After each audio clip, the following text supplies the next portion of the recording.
Peggy 12.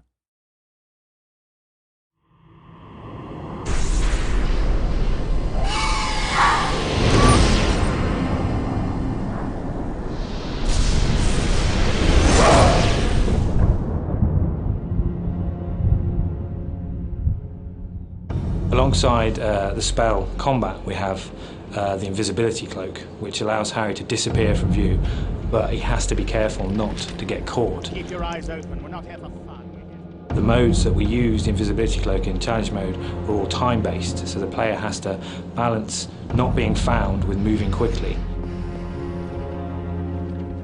One of my favourite levels in the game is Shaftesbury Avenue because it's an opportunity to see Harry as a wizard in the Muggle world.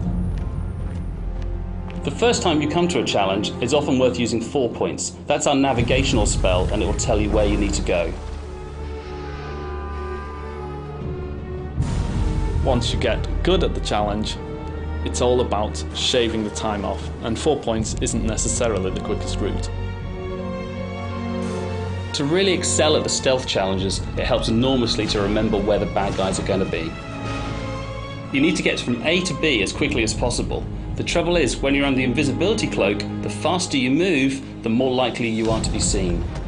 If the player runs quickly at the start before they put the cloak on, they can save a few seconds. If they walk into somebody, the cloak will come off and they will be discovered and they will fail the challenge. The more Harry moves, the more likely he is to be detected. So the invisibility cloak has a meter that will show the player when they're likely to be detected. The best way to replace the invisibility cloak meter is to stand still and stay out of the way of Death Eaters. Another way to get it to recover is to find a location where no one can see you and quickly remove the cloak and replace it.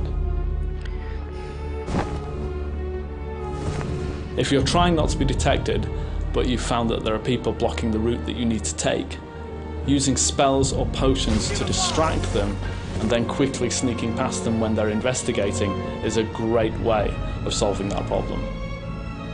I like to use Peruvian Darkness Powder. It's brilliant to create a distraction, get the guards out of the way so I can sneak through.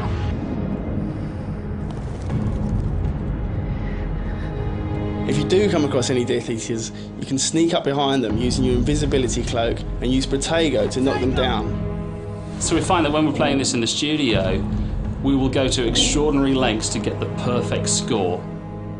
You have to make micro decisions to decide how close you want to get to that Death Eater that suddenly appeared in front of you. Or how far you need to stay away. When exactly do you take your cloak off, and when do you put it back on? When do you take that shot? When do you throw the potion? Do you throw the potion at all? It's all down to micro judgments, because every second counts. And with all our challenges, every time you beat your personal best, it goes up on the online leaderboard, so you can compare that against your friends, you can compare against the best of the world, and you can see really how do you match up as a great wizard.